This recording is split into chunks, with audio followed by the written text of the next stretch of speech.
assume you put two and two together, you see my face, you see the patch notes, you probably even read the title of the video. It's a patch notes rundown, because we're not getting a whole lot of these days.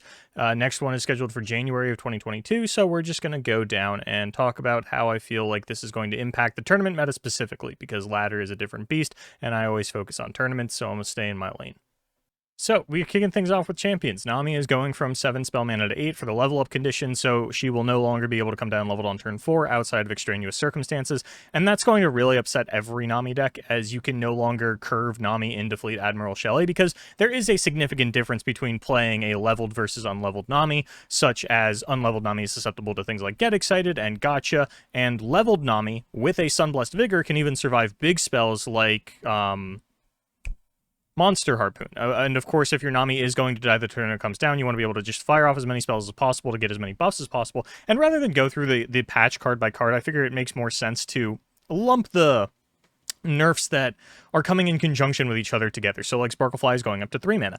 Now, this means that the Targon version is pretty much dead. You still have the Nightfall 2-3 elusive, because Crescendum does trigger Nightfall abilities. So like, you can still play the Gifts from Beyond Targon Nami if you want to, but ultimately I think that the curve is disrupted a little bit too hard with Nami not being able to come down leveled until turn 5, because again, Fleet Admiral Shelley is going to have to wait another turn, and you need the lifesteal. If there's any aggro presence in the meta at all, you need the lifesteal. The lifesteal is a big thing, and Sparklefly as a 1-2 is pretty much going to be unplayable at this point. I don't think you would even include it in a Targon Nami build. One thing that I am a little curious about is if we now find success with Piltover and Zon Nami, you know, going back to the TF Fizz style of gameplay, maybe get a little Wet and Wild with Flash of Brilliance, because that does accelerate the Nami level up by 3. So you could even play, you know, a turn 3 leveled Nami in a deck like that, but it seems even more high roll than it is now. The decks were already pretty volatile on like finding Nami or Shelley, and ultimately I just don't think that Nami is a champion that is going to see any kind of competitive play unless we get some buffs down the line. But you know, maybe in the first week we'll still have someone come in with Nami, maybe there's a new build out there, but I don't think it'll be Targon if there is any success. I'm not totally ruling it out, but I think it's pretty unlikely. I'd say there's like a 20% chance that we find a non-Targon Nami deck to continue to find viability in the tournament meta. Next up, we've got the Noxus PNZ package. Draven lost a health, Twin Blade Revenant lost Challenger and gained Fearsome, and Aloof Travelers lost an attack and a health, making it a 2-3 instead of a 3-4. Out of all of these, I think Draven got hit the hardest, now being able to die to Mystic Shot, to a kegged up Make It Rain or Pokey Stick or what have you. There's a lot of ways to remove 2 HP units, and his blocking power is significantly reduced, which is relevant because that was usually how he would level up, is by like attacking something using an axe and then blocking like a 1 attack unit and using an axe, and you know would be safe from some sort of additional ping like a Pokey Stick or something along those lines. Now not quite going to be the case. Just give it the straight old Fiora treatment, and I'm really sad about this because I feel like a lot of champions that we've gotten in recent memory, Pike, Rek'Sai, Veigar, Senna, like they're these champions that are pre-built into specific archetypes and have to go together, and Draven was one of the very few extremely generic champions that we had that could fit into a wide variety of decks. The problem, I guess, is that because Draven is a Foundations champion, he's just found himself in too many different decks over the course of the last 2 years, and it was his time to go. Twin Blade Revenant, significantly worse as Fearsome instead of Challenger. I don't think this is as bad for Draven Scion as it is for something like Draven Ezreal. In fact, I think Draven Ezreal may look to just move away from Draven and Lost Souls altogether, but that's not totally going to be the case. You know, we could just move to a more burn-centric strategy, still play the Get Exciteds and the Mystic Shots, instead of going for the Super Control version that we've seen as of late. We could see a swap over to a Super Control version of like Ezreal Caitlyn, where we play the Tri-Beams, we're not playing any of the discard stuff, and maybe we're playing things like, you know, some other kind of draw power afforded to us by the Piltover and Zon and Noxus package. So we'll see how that all shakes out, and then Aloof Travelers. If there was any aggressive deck running it, forget about it. I think it's still fine in Draven Scion. I think it's still fine in the Tri-Beam decks, because those were playing Aloof more for the effect. Now, the body was phenomenal. It was a great secondary because it's really nice to have 3 attack units that can push through things. But I think like as a 2-3, the trading power on it is still good enough for the Tri-Beam decks that they will run it if Scion ends up going a more aggressive route because Twin Blade Revenant now has Fearsome rather than Challenger. Maybe they end up cutting Aloof Travelers, but I think that it's still one of those cards where it's still gonna, you know, maybe you go from like 100% play rate in Bandle City and PNZ decks down to like 80% play rate in Bandle City and PNZ decks, because for the most part, even with the small nerf, it's still, the effect is very much worth the slot. Tristana level 2 giving herself impact as well as her allies. This is arguably one of the least impactful buffs in the patch. I think this does absolutely nothing, but you know, aggro's a little bit of a blind spot for me, always has been, so this is one that I'd be willing to be wrong about, but I don't think this really does anything for Tristana. I think she has other problems and is still just going to be overshadowed by other champions. The Nocturne change is actually pretty good because it does give Nocturne something that you can play Unto Dusk on, but it is not going to solve the problems of Nightfall, and ultimately I think like players are we're gonna see like a small resurgence in Nightfall on ladder, but I don't think it's even going to make its way into tournaments. I think that this is more or less a nothing change. I think Nightfall just needs like more cards, but Unto Dusk on the Nocturne is like a cool combo that gets opened up, but I'm not sure it's one that was coming up in so many games that this is something that's going to matter. When Zilean Echo came out, I was extremely harsh on the deck. I believe I called it a tier 8 meme, and so that it was a joke deck, and there was some pushback from players, and I was right, and that's what mattered. But at the moment, it seems like Curious Shellfolk just has a stranglehold on the Predict archetype, and Echo is not going to be able to fight against that. Zilean Echo is absolutely not what this is going to be buffing. This would be for Piltover and Zon specific Echo decks, and I don't see Echo replacing either Vi or Ezreal, unless for some reason this Decinata buff that comes a little bit later on is so good that someone really wants to run both Shellfolk and the Skathis pile in the same lineup, and they're like, well, I need Vi for the Skathis pile, so we're going to play Ezreal Echo as my Shellfolk deck. That is the only conceivable universe where I can see Echo becoming any kind of competitive viable, and I that is not a universe that I think is going to happen. Once we get to Aurelian Soul, we get into some of the bigger buffs of the patch. Now, Aurelian Soul was changed from his level up condition to be 25 total power down to 20, which, for those of you that played on release, this is the original A-Soul, and it leveled on accident a lot, especially with the other Celestials coming down, and even more so with the buff to attacks like things like Solari Priestess, but that's for a little bit later on, because there were a number of Dragon cards that were buffed alongside Aurelian Soul. Ruined Dragon Guard got an additional attack point, Herald of the Dragons got an additional health, and Dragon's Clutch had Overwhelm added to its section about granting your Dragon allies +1/+1. Out of all of these, I think Aurelian Soul is the champ that gets the biggest buff out of this patch. I think Dragon's Clutch might be the individual card that has the most impactful buff, because we've seen a lot of situations in the past with the Dragon decks that we saw come out, the Demacia Targon decks, not like pure dragons, you know, not Herald of the Dragons, but the like mid-range Shyvana decks that we saw, Screeching Dragon and Shyvana and Aurelian Soul, you know, those kinds of decks. Where Shyvana would sometimes have a little bit of trouble ending the game, where, like, yes, you get this, like, 12-attack Shyvana, and she's just getting chump blocked by 1/1s and things like that, and yes, you can remove it in combat, and she's getting infinitely large. Being able to add Overwhelm onto that without needing to play some garbage card like Zenith Blade is absolutely massive.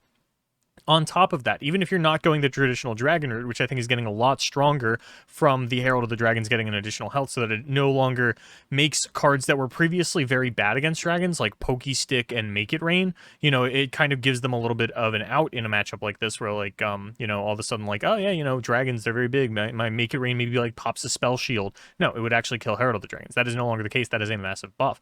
Ruined Dragon Guard, probably not as impactful. I don't know that this is necessarily going to see play in the deck. I think that more players, like, that's not something you're going to find room for, right? If you're playing Herald of the Dragons, then you've got to fit in as many dragons as possible. Dragon's Clutch is probably going to be a 3 of as your card advantage engine and your finisher, because it's insane to me that Dragon's Clutch is now, like, your way to stay in the game and your way to finish the game. Like, that, the Dragon's Clutch, I cannot emphasize, like, how big this buff is. But Aurelian Soul has other implications on his own. One of the best one of the best Lux decks, rather, that we ever saw was Lux Aurelian Soul not too long after the release of Targon, and with Lux getting buffs a little bit down the line, that's something that we'll need to talk about, as well as Leona Aurelian Soul was another variant of, you know, Lux A-Soul that saw a lot of play. So I'm really curious to see what A-Soul decks we get coming out, especially since Aloof Travelers was nerfed. I think that, like, Aloof gets to keep its play rate, if not go up in play rate, because Aurelian Soul just looks so damn good right now. Renekton is actually a really nice buff. Going from 12 damage to 10 means that you get to exhaust and attack something, and that is 6 damage. And now if you block with Renekton, then he actually gets the full level up. I like this change a lot. It's very elegant. I don't think this, like, pushes Renekton into playability, but the one use that I can see for Renekton, and this is very tournament specific, is something like we saw with Stan's Worlds lineup, where he played Sivir Akshan, or I think he played Sivir Ionia, and then he played Akshan Renekton with Demacia. Like, I think that there are a few decks where Renekton gets to fit in, especially now that his level up is significantly easier. but I think it'd be more so as like a secondary Shurima deck rather than a primary deck. I don't think Overwhelm is in a particularly good spot right now. I think, having Battle Fury is like one of your big finisher cards that you're always looking for, especially now in a meta where players are going to be really looking for aloof travelers, mini morph existing. There's just a lot going against the Overwhelm archetype right now. So I think hopefully like we can find a mid-range deck to put Renekton in where we just get to take advantage of the fact that he's easy to level, kind of like Shyvana, right? Where Shyvana is now very easy to level. You're not building like a dedicated dragon deck. You were building like a mid-range deck that Shyvana fit into as a good value champion. Not sure Renekton's going to be able to do something similar, especially because anything that I can think of putting him in would likely end up being some kind of Demacia Shurima deck, which still probably would benefit Shyvana, since now she has access to Overwhelm thanks to Dragon's Clutch. I just think Renekton's a little bit too simple, a little bit too straightforward, and the level up isn't doing enough unless it's a dedicated Overwhelm deck. So, like, as good as this Renekton buff is for him, I just don't think he's got a place in the meta right now. There are a lot of cards that I could put on screen with Lux, but I kind of want to talk about Lux in a vacuum because Lux is a very strange champion. I've always been a big fan of Lux, but she doesn't feel like a Demacia champion, where you look at the 6 mana plus spells that we have in Demacia, they're kind of awkward. Generally, you're like stringing together multiple spells. Something that I would have liked to see is the ability to overbank mana. For example, if I play an 8 mana spell, then I get a Final Spark and I put 2 mana into the next one. I feel like that might have even been more impactful than a cost reduction, because like a lot of the other champions that you want to like, there's no dedicated champion that just like fits organically with Lux, right? There's no region that necessarily calls to her en masse. We've seen Lux paired with Thresh in the past. We've seen her paired with Heimerdinger, Aurelian Soul, Leona. And when we think about like pairing her with Leona, like now you're not curving Ravun into Lux. Like you kind of get to have a choice in between the two, which is nice. But it just doesn't feel like it's necessarily fixing some of the problems that Lux was having. She's going to see a huge spike in play rate, and the change to Final Spark being able to cast directly onto the Nexus if there are no units is really big. But we've even seen players sort of circumnavigate that in the past by just like targeting something with the Final Spark and then removing the target with Concerted Strike or Detain or something along those lines. But ultimately, I don't think that I'm super optimistic for Lux. This champion is so awkward and so far removed from nearly every other identity that Demacia presents. And I don't think that with like things like Ziggs Poppy and Scion still being relatively playable and the meta still looking rather aggressive, I don't think that Lux really has a great spot. I'm sure she'll do fine with Bandle City, some kind of like Bandle City Heimerdinger deck, but when you're looking at like Mini Morph as sort of your obvious 6 mana spell to auto-activate the Lux and remove whatever it is because you just get to throw Final Spark at the Mini Morph champion or whatever it was have you, it's like a super reactive thing. And Lux doesn't really want to be playing reactively, right? You want to be playing proactive spells, which is just, again, not what Demacia wants to be doing outside of, like, Remembrance, which, even then, it's not something that you want to be casting for 6 mana. I think that there are just still too many underlying problems within Lux, and I think that over the last year, because it's been about a year since we saw Lux have any kind of viability, I'm just not optimistic for it. Maybe with the Braum buff, that is something that players will look to, because as brief as it was, there was a time where Lux Braum was played. It was like a very small 2-week window over the summer last year, but Aurora Borealis is one of the better proactive spells for her. But that's just like Freljord's in a not great spot. Demacia is really being like committed to poppies and rallies and things like that. And yes, Relentless Pursuit was just nerfed, but I'm just struggling really hard to figure out what Lux's place in the meta is. And that's understandable, right? Because this is a champion that has not seen play for quite some time. Very unique style of play. Opens up a lot of spells that previously weren't played. But I just think that like when you look at the new tools that Lux has available, you're going to find them rather lackluster. Maybe she's played in the Dragons decks. I don't know. There's just like nothing that's super obvious about Lux to me, and I'm not optimistic for her. I could see it happening, but I wouldn't be surprised if it doesn't, or if it falls off very quickly, because I just don't think she's gotten enough new things in the last year or so since she actually saw play. So could see it. Not even sure which region it would be. Everybody's going to try everything. She's got a new skin. It's a champion that everybody's always liked. It's a cool play style. So, like, Lux will be very heavily experimented with. Might even, like, top or win a tournament in, the first 2 weeks or so, but I'm not sure that the longevity's there. Quinn got buffed. She got an extra health. Gems said it best on Twitter. You can buff Quinn all you want. The deck still sucks if you don't open Misfortune on 3. I don't think an extra health on Braum is really anything. He's outside the range of Monster Harpoon, but I don't think we're really... Like, I'm not sure that... Like, obviously it matters, but I don't think it matters enough to, like, turn Braum into viability. I think the missing 1 attack is really what is still holding him back. But again, 1 attack Braum is pretty broken because of things like Ravenous Flock and Scorched Earth and things like that. So You could give Braum 7 health, 8 health. I'm not convinced. Tenor of Terror lost an attack, and Bass of Burden lost a health. This card is now pretty bad. Not main deckable, I don't think, but, you know, it'll still be a choice sometimes off of Bandle City Mare and Loping Telescope, so, it is still relevant, the stats that it has, even if it's not being main decked. I don't think it was really being main decked that widely anymore anyway. Maybe Vandal Pirates still played it, might drop it now, which is fine, because that deck was kind of overloaded on 4 drops to begin with, between Twisted Fate and Yordle Grifter, or Lecturing Yordle, rather, so, yeah, you know, I don't really mind this nerf. I don't really have much to say on it. This is sort of the nerf that we get to Poppy, Telescope, Mare package, and yeah, we'll see how it goes. I don't know. I have been racking my brain to figure out a scenario where you want Relentless Pursuit instead of Golden Aegis now, and the only ones that I could think of were Braum, if you've got some kind of Braum rally deck, which again, Lux Braum, maybe this is something that we see there, but doubtful. And that's about it. You know, maybe Fiora, but it still feels like the barrier on Fiora is going to be better 9 times out of 10. So I'm thinking Relentless Pursuit is in a really bad spot. I don't even know, like, I'm actually really curious what this is going to do to, like, the 6 rally archetypes, and maybe this is the Poppy nerf for the patch, rather than actually nerfing Poppy herself. Of course, Poppy's still going to be fine in, like, Ziggs Poppy and Bandletree, and the Piltover and Zon version of Yordles and Arms. Like, there were a lot of Poppy decks that didn't run Relentless Pursuit, but I do think that, like, we were getting to a point where, you know, with 6 rallies fitting into Demacia pretty naturally, you know, I'm fine with this card taking a nerf. I didn't think it would be a cost nerf with a weird compensation buff, but, you know, I'll see how it goes. I've never been the biggest fan of the rally game plan, so this is one that I'm going to have to keep my eyes on. But I don't really have, like, strong opinions on it. Stone Stackers, I probably should have actually looped in with the Tenor of Terror. This is a pretty significant change, you know, going from tough to just having an extra HP. The card is still good. It'll probably still be played in all of the decks that it was played in, but it's one of those quality of life things where, like, the play rate of it is not going to change, but it is something that you are going to notice in your gameplay.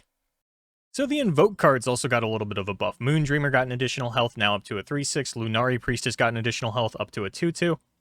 And Scourge got Overwhelm. And on top of this, Solari Priestess also got an extra attack point up to a 2/2, but I'll get into that when I get into the Daybreak cards. So Moondreamer, I don't think that one matters. It's a nice little quality of life thing, but Moondreamer was, like, sometimes played as a one-of in Invoke decks, and it might still fit that bill, but I don't think that this extra health is, like, upping its play rate at all. Lunari Priestess getting outside the range of 1 damage pings is huge. Anytime that I see a card go from 1 to 2 health, I think it's massive. I mean, just look at Petty Officer and what it did for that. So we have, like, some historic relevance to say that, like, yes, Lunari Priestess might actually start to increase in play rate or something along those lines. I don't think it's helping Nightfall. Like, I don't think the Nocturne buff plus the Lunari Priestess buff is something that's going to put, like, Nightfall back on the map, but the Scourge is probably the most impactful one out of all of these, because the Scourge was a really awkward finisher for Invoke decks, where 9 times out of 10, you would much rather have either a Great Beyond or an Immortal Fire, because when you're playing an Invoke deck, you like, your board is usually, like, Messenger and Solari Priestess and Mountain Scryer, and, like, the damage that you're pushing with the Scourge really isn't much unless you had previously gotten off, like, a, Cosmic Inspiration, so the fact that you give Overwhelm to it means that it is actually, like, a viable finisher, which is not nothing, because when you're playing something along the lines of Star Shaping and you get to look at that Celestial Pool, if the Scourge is the only unit that is offered to you, it is important that it is one that can finish the game. And you have 8 choices, you're only going to be offered up 3 of them. So I do think that this is actually a pretty nice change to give a little bit more agency into actually ending the game for Invoke decks. Now, all 4 of your 7+ options do have game-ending potential if you are just, like, a dedicated Invoke deck. And I think that's really big. Although, out of all of these, I still think, like, Solari Priestess, which I'll get into in a second, is probably the biggest buff, going to a 2/2 from a 1/2. But the Scourge is a close second, followed by Lunari Priestess, followed by Moondreamer. And ultimately, I am probably most excited to try out Invoke again. I love that archetype. Then we get down to our Daybreak package. As I had mentioned, Solari Priestess is now a 2/2, and Ravoon is a 5/6. Now, historically, 5 mana cards with 6 health, I know I just dunked on Moondreamer, but, you know, are very good. I'm talking about 5/6 Jack the Winner. I'm talking about 4/6 Trundle. I think 5/6 Ravoon is absolutely huge. It is capable of naked blocking Sivir, Obviously, your opponent could have some kind of buff spell, and that's where things get into it, but like it does just naked block a Sivir if your opponent's tapped out or something along those lines. It will survive Monster Harpoon. Like, there's a lot of implications of having 6 health instead of 5, and ultimately, I'm very happy with this. I think Solari Priestess to a 2/2 is absolutely massive. The trading power that this gives onto you now makes the card both good in a long game and pretty good against aggro. If I remember correctly, the Loping Telescope sort of fix, quote unquote, goes live in this patch. For those of you that don't know, I couldn't find it in the notes, but it might be in here somewhere. Loping Telescope will no longer be offered Loping Telescope as an option on its manifestation. And I remember them saying that they wanted to do that with all cards that had a chance to create themselves. And one of the things that means is that Traveler will no longer be able to get Traveler. And that is a little bit of a nerf to Solari Priestess, because the Invoke packages did get a lot of value by just running out Traveler trains and going very wide in that regard. But I think that, like, giving Solari Priestess an extra attack so that you can just, you know, play against aggro a little bit better and still play that value game. Not that, like, either of these stat changes are tied to the Traveler. I just kind of wanted to put that out there. But ultimately, I'm very happy with the buffs to the Daybreak cards. I wish that Leona had gotten back Overwhelm. For those of you that aren't aware, a couple of patches ago, they just, like, slipped in level 2 Leona has Overwhelm for, like, 6 hours before they turned it back off. It wasn't in the patch notes. They just put it in the game on accident. And I would have liked to see that come back as well. Maybe that's like, hey, you know, if we buff these Daybreak cards and they're not performing as well as we wanted them to, then we will give Leona back the level 2 Overwhelm. But ultimately, I'm very happy with the Daybreak package and just the Targon buffs in general. This is exactly what I wanted to see for this region. Open us up to a couple of the more, you know, sort of fan favorite strategies, while not really putting anything over the top. Like, we're not reverting star shaping nerfs, and we're not reverting nerfs to, like, Living Legends or Cosmic Inspiration to give us back the spell mana. Like, I really like what we've gone for here. Only time will tell if it was too conservative, but I do think that, like, these are really, really nice changes for the Leona package. And when we look at, you know, things that weren't necessarily nerfed in the patch, I know everybody looks at Scion and says, hey, you know, the actual champion himself wasn't touched. It was just the removal of Challenger from the Twin Blade Revenant and, you know, a health nerf onto Draven. So, like, if Scion is still very prevalent, then Solari, Sunhawk, and Leona are two of the better answers for a card like that. And the cool thing about the Daybreak package is that you aren't hard tied to any secondary region, so it's very flexible to slot into a tournament lineup. And ultimately, yeah, I'm a big fan. Very, very excited to see what Daybreak does. First up, for the last round of buffs, as they had mentioned, some miscellaneous ones, we've got Faces of the Old Ones going to 3 HP, which I believe puts it on par with Weirding Stones. I don't remember if Weirding Stones is an 03 or an 04 at this point. That it got changed a few times within like 6 months, and I just forget. So Faces has seen play in the past. I know a lot of people like think Targon's Peak, and there was also the Trundle Aurelian Soul decks. I think one thing that we might run into is, like, we have so many cool new options available, and a lot of them revolve around Aurelian Soul. And for tournament, I'm not sure that Freljord Aesol is going to be the best Aesol deck that you can be running, especially given, like, how pitiful Freljord has been in the last few months, and I'm not sure that that is something that is necessarily changing, especially because, like, when you look at, you know, Freljord Targon, you have no removal, really. That's kind of what those two regions are lacking when you put them together. And, you know, looking at, like, a Scion meta that we're probably still going to be in, with Darkness getting, you know, absolutely no changes, Poppy still exists, Bandle Tree still exists, I don't think this is the way that you want to be going with Aurelian Soul, but it is a nice change, and we'll see if it does anything down the line. But I think even if it comes out the gate strong, this Freljord Targon, I don't think it's meant to last. Just because you want to be doing other things with Aurelian Soul in your tournament lineup. I was memeing on Twitter a little bit about how, you know, every 2 weeks on Reddit, somebody posts a picture of Sparklefly next to Kinku Lifeblade and says, look, it's the power creep of Runeterra. And now, with Sparklefly getting nerfed to 3 mana, I no longer had to look at that. But now Vanguard Sergeant is far and away better than Loyal Badger Bear, so the memes will continue, much to my dismay. This card's, like, obviously, you know, it's going to be pretty good for the Lux decks, because this is one of the easiest access 6-mana spells that you're going to be able to get, and I think that Vanguard Sergeant is probably going to be a near auto include in a lot of the Lux decks that we see, especially early on. So ultimately, yeah, this change is huge. It's definitely going to up the play rate of this card, help smooth things out for Lux in the early stages of iterations, and I mean, there's not much to say, right? Like, the card is strictly better. Card that it synergizes with was just buffed to be strictly better. So yeah, Vanguard Sergeant stonks are about to be through the roof. I'm not sure if that's a good thing or a bad thing, but it's what it is. The Destinata change is interesting. So the Skaithus Pile, Ladros Control, whatever you want to call it, the Shadow Isle Piltover and Zon control deck of the format has popped up recently. It's Elise Vi. It uses Destinata as sort of its late game power spike card alongside Commander Ladros. Now, the deck didn't run any other cards that buffed up Darkness, potentially because Destinata doesn't synergized with that previously and now does, but I'm also not sure how many cards there were in Shadow Isle that actually buffed up the Darkness. The only one I can think of off the top of my head is actually Vygar himself, because I think Twisted Catalyzer is the only other card that will buff the Darkness damage, and I know for a fact that that one is Mono Bandle City. So yeah, I don't think this impacts the Skaithus Pile in any way, unless they suddenly want to start running Vygar instead of Elise, which doesn't sound right. And I don't know that Destinata is going to make its way into Darkness. Now, I want to preface this by saying that I have never played Darkness in my life. I have casted it a few times, but it is definitely a deck that I have no experience on, so I am just talking out of my ass here. But it doesn't seem to me like this is the kind of finisher that the deck is looking for. Now, it's kind of meta-dependent, because there are times where you really want to put Ruination in your Darkness deck, which is a little anti-synergistic, because you want to win the game by getting Senna and Vygar on the field, and you're a very unit-heavy control deck, so Ruination is not something that you want to be running.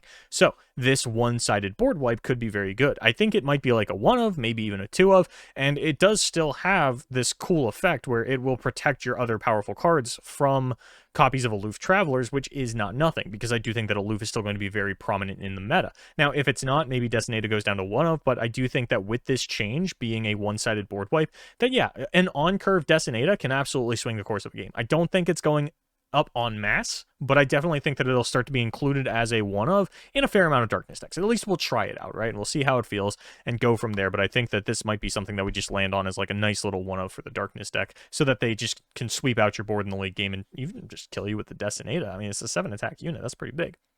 So that is going to do it for me. Yeah, that was a patch rundown. I mean, you've seen these before. You'll see them again. I'll do another one when the next patch comes out. It is what it is. But to sort of sum things up, I'm not optimistic for Lux, but the Vanguard Sergeant could change that, actually. That was a very impactful buff. Targon Nami is dead. Long live Lee Sin, who dodged everything despite being a very good deck still. Dragons is looking great. Invoke is looking pretty good, but not as good as Dragons. And a lot of the tournament meta might come down to which Aurelian Soul deck do you actually end up running. And because Lux, Aesol, and Leona all got buffs, and those are cards that we've all seen in the same deck in the past, I'm really curious to see which combination of those comes out on top if we end up in a stalemate on it like we did in the past, where there was Lux Aesol, there was Leona Aesol, there was Leona Lux, there was a combination of all three. Is that something that we're going to go back onto, or does one stand out as significantly better? But ultimately, yeah, probably the biggest change this patch was Dragon's Clutch. I think that's a no-brainer. Yeah, I'm really excited to see what happens, especially with like Freljord, because the buffs for Freljord were not as big as they probably should have been given the region's performance as of late, especially even going back to like the World Championship. But, you know, we'll give it a little bit of time, see if these other nerfs sort of up Freljord a little bit, but I'm not optimistic for it. And I think that even with the buffs that we got for Freljord, there's still just worse versions of other decks. Like I mentioned, the faces of the old one, still not the best Aurelian Soul deck. Braum getting an extra health, but not the attack along with it. It really doesn't mean much to me. So yeah, we'll see how it goes. But yeah, thank you so much for watching. My name is Boulevard. As always, good luck in your tournaments. This weekend, the Online League Series is coming back. If you want to take some of these new buffs and run them in a tournament, sign-ups for that should be going live tomorrow. I will be tweeting about it on my Twitter at casterboulevard. You can figure out when and where I'm going live for all these casts, as well as where to sign up for this Online League Series. Thank you.